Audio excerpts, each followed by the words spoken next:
Welcome to the farm. This is part 3 of my video series about growing chestnuts in southern Mississippi. A link to the first video is at the end of this video. It's a little past the middle of April and the chestnut trees are coming along nicely. This one in the tub here with, I don't know, there must have been another 50 nuts that I put in there. Still only one has come out, but it's doing real nice. And the rest of them up here, we're getting some pretty good growth. So, some of them are I don't know, small still, just still coming out, and they're sending up all sorts of multiple shoots.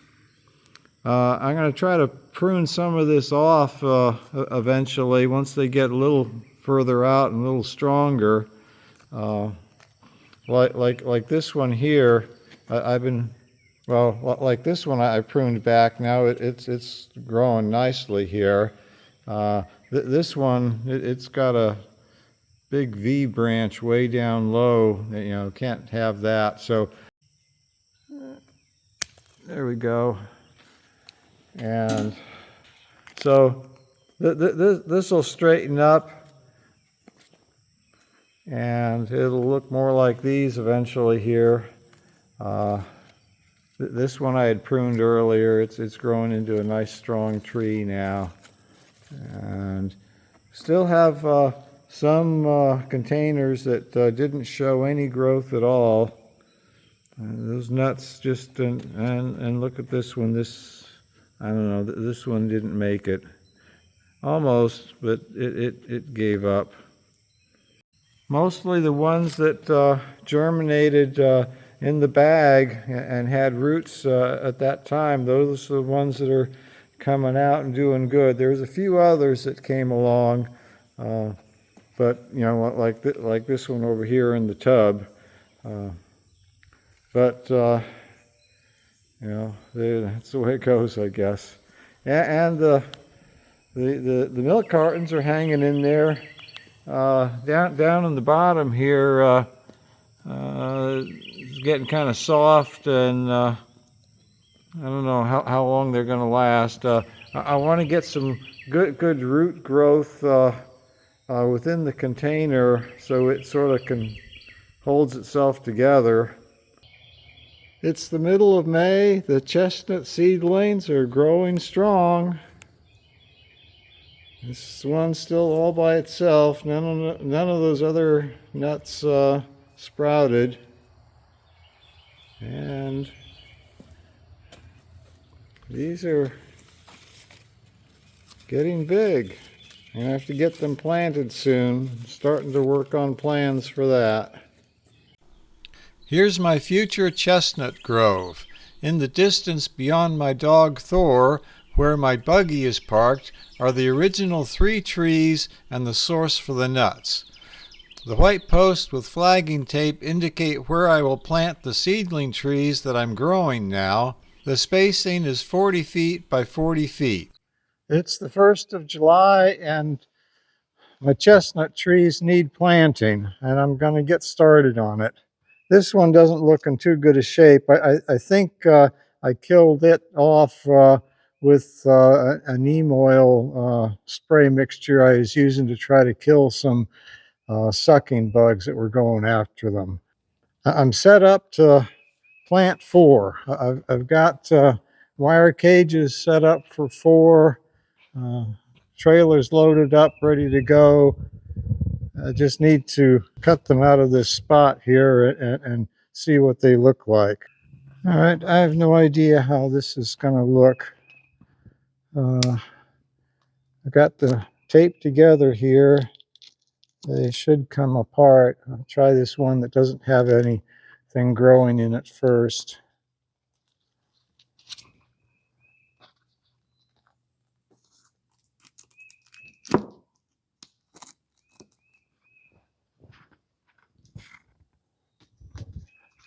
These milk cartons, they lasted pretty good. It looks like they're on the verge of all they can do, though.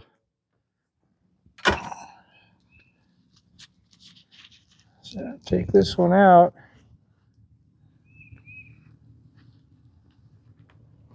And that's hanging together pretty good. It's starting to come apart there. I've got a spot over here on the trailer that I'm using to, I'm going to put the plants in here. I've got water for them. I dumped that one out there. So I'll put them in here for the ride out to the planting spot. Okay, so I've got 4 here that I'm going to plant.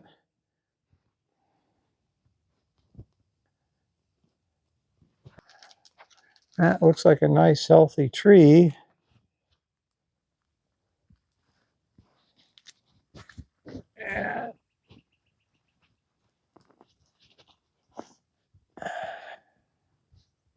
Ah, and there's roots coming out. Can you see that? There's roots coming out of the bottom of this thing. So that's a good sign, I think. Whole idea is it could start making a tap root, and I could plant it with long roots, help it get going. Here they are, ready to go out and get planted. I'm at the first planting spot here. What I'm going to do is turn this grass over and make a spot to put the tree. This looks like pretty good soil here. Yeah, our soil is it's a sandy clay mix. And here's like, looks like there's about 6 to 8 inches of topsoil. Never done anything here except grown weeds. And then it gets down into the clay stuff.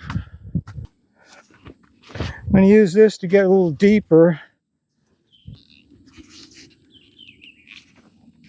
So making a hole that hopefully this root will go down into. There's the first one. Milk carton sort of gave up. Looks like there's roots down about halfway, about where it's split open. So we'll put this other stuff down toward the bottom. And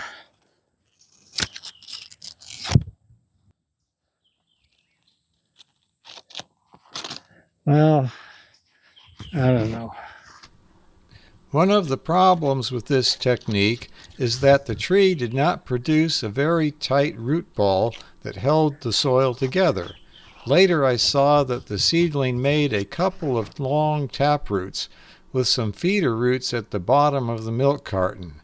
It was this area between the top and the bottom where the soil was very loose. It was not easy to plant. It's got a little basin there. Of course, there's deer and rabbits and everything else that's going to want to eat that. So I made these shields, took some woven wire fence and made it into, it's about a 2.5 foot diameter circle. And this black stuff is landscape fabric. Just tied it around the outside. The idea is that the deer will stay away, won't go through the wire, and the rabbits won't go through that, at least not immediately. And then I'll put a couple of T-posts on the outside of it. Fold that in, and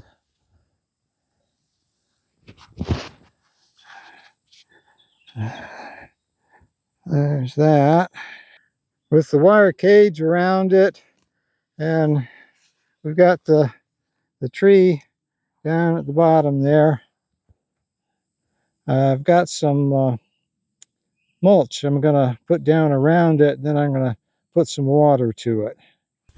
I got some cypress mulch here. I'm going to put around half a bag around each one. See how that goes.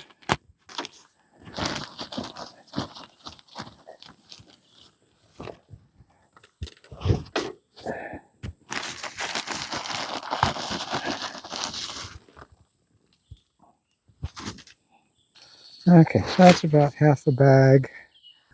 Then I've got a gallon of water to help settle it in.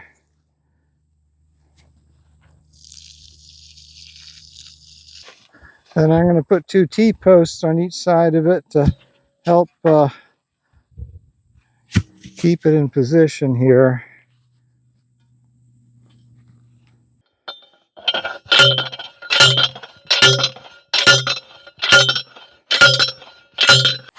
Tie the cage to the T-post with some string.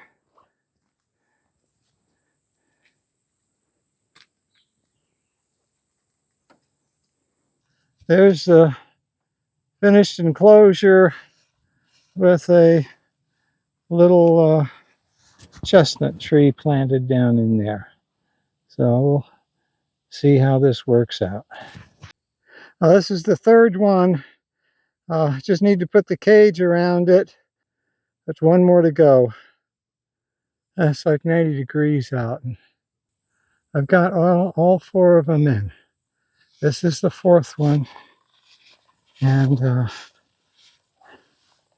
that's what it looks like. So make a quick tour here. Got all 4 in. Weather station says it's like 90 degrees. I think the humidity is almost 90%. So, and okay, here's a third one. Nice mulch layer. So it's good I got them in. It's good I didn't expire. And I think that's going to be enough activity for today. Well, I got those 4 planted, but it was not the right time of year to do it. I felt like I had to get them out of the milk cartons, but they suffered for it. The worst part was that they were not ready for the full sun after being sheltered by the arch barn. All 4 of them got horrible sun scald. I needed to put shade cloth over the wire cages to shelter them. It just didn't happen. They recovered from that sun scald, and I thought they would do well, but then I had trouble keeping them consistently watered, and I think one of them died on me. But as I said, I think they needed to get out of the milk cartons, so I transplanted them into pots so I could more easily move them around and put them down in our shade house. When transplanting them, I found some interesting things out about their root structure.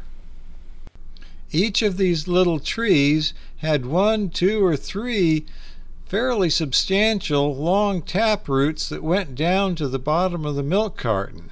And there at the bottom of the milk carton, they had put out quite a few fine feeder roots. These fine feeder roots were located down at the bottom of the milk carton, where it was more consistently moist from the water that collected in the tub below it. The effect was that there weren't many roots holding the soil together, and it just flaked off around from that big long tap root. The top growth on some of these is really stunted. I don't know, it branched a lot and it hardly grew, and I'm not sure what its problem was. But when you open it up, it had roots that were growing all the way to the bottom of the container, all the way down that 2-foot milk carton. So I was going to transplant it into this 1 little gallon pot. So I think I'm going to prune off some of these roots and see if it'll start up fresh in the shade house. So here I've got them all transplanted, ready to go down to the shade house. The curious thing about many of them is they still had the nut attached at the base of the stem of the tree. Well, there's a lot of squirrels around down by the shade house, and after a couple of days I found that the squirrels had discovered these nuts buried next to each of these trees, and they had dug them up and detached them from the little sapling. It didn't seem to make too much difference for the tree. They still seem to be doing pretty good. I'm able to keep them more consistently watered. They're sheltered from the bright sun so they can transition, and we'll see how it goes. The plan is to let them grow like this over the summer, and then this fall I'm going to plant them back out where the rest of them are into my planned chestnut grove. This is the end of the video, the third one in the series. When I plant these potted chestnuts in the fall, I will produce a fourth video to cover that and also provide an update on the 4 that I showed being planted in this video. Thanks for watching. Perhaps this video provides some education on how not to do things. I appreciate any comments from you growers out there. To the right here is a link to the first video in the series.